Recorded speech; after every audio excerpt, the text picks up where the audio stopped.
What if a country could force a superpower to accept defeat without ever stepping foot on its soil? No invasion, no occupation, no decisive battlefield victory.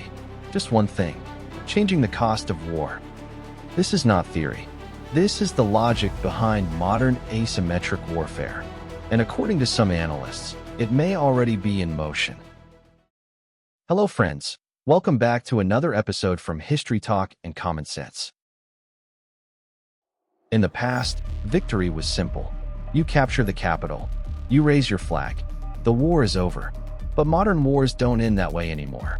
Today, wars are decided long before armies collapse. They are decided in calculations, not geography, but cost versus outcome. In asymmetric warfare, the weaker side doesn't need to defeat the stronger one militarily. It only needs to prove one thing: that continuing the war is more painful than ending it. There are two kinds of defeat: military defeat, losing on the battlefield; political defeat, failing to achieve your objectives. History shows something important. Powerful nations rarely collapse militarily, but they often fail politically. Their goals remain unfulfilled. Public support erodes. Allies begin to hesitate. Costs spiral out of control. And suddenly, continuing the war no longer makes sense. That's the moment where wars truly end. Not with surrender, but with withdrawal disguised as strategy. In this framework, victory doesn't require destroying your enemy. It requires blocking their purpose. If the objective was regime collapse, and the system survives, they failed. If the objective was weakening influence, and influence remains, they failed. If the objective was internal instability, and society holds together, they failed. And when failure meets rising cost, the equation begins to shift. Survival itself becomes a weapon. Resilience becomes pressure. In an asymmetric war, the battlefield is not always where you expect. It's not necessarily on the homeland.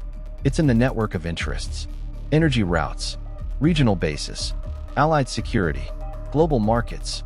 A distant power can still be vulnerable if its system is interconnected, and the more pressure spreads across that network, the more the war stops being contained and starts becoming a regional crisis, then eventually a global one. No major power fights alone. Every war is supported by a network: allies, bases, political backing, media narratives. So ending a war isn't about breaking one opponent. It's about creating doubt across the system. If allies begin to question the cost, if partners fear instability, if public opinion turns, then the structure weakens from within. Real strategy is not increasing enemies. It's reducing the number of those willing to pay the price. Modern war is no longer just physical. It is psychological, informational, perceptual. If a war is seen as controlled and successful, it can continue. But if it is seen as chaotic, costly, and unwinnable, it becomes unsustainable. At that point, the narrative flips. Continuing the war no longer signals strength. It signals failure. Here's a critical truth: wars often don't end when one side is destroyed. They end when a way out appears. A face-saving exit, ceasefire, negotiation, reframing objectives. Because major powers rarely admit defeat, but they often redefine it. However, in an existential conflict, temporary pauses are fragile. Without enforcement, war can return, which is why some strategies focus not just on ending war, but on shaping the conditions after it ends. No strategy works without internal stability. If a society collapses under pressure, the war is already lost. Economic disruption, public anxiety, infrastructure strain, these are not side effects. They are part of the battlefield, because modern nations fight not only with weapons, but with their ability to keep functioning. There is another battlefield, one you cannot see: information, media, psychological pressure. Narratives shape perception. Perception shapes morale. Morale shapes outcomes. If people believe the war is failing, the damage is already done. And in modern conflict, psychological warfare can be as powerful as missiles. So, can a country force a superpower to accept defeat without ever reaching its shores? according to this strategic framework. Yes, not through invasion, not through symmetry, but through pressure, political pressure, strategic attrition, regional escalation of cost, coalition fragmentation, internal resilience, and the ability to offer an exit on its own terms.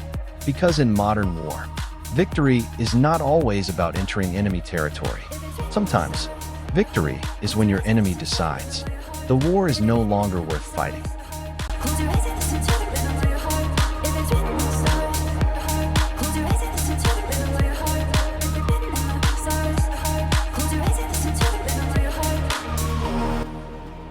If this analysis helped you see the bigger picture, please like, share, and leave your thoughts below. That's the best way you can help this information reach more people. Let's decode the logic of power together.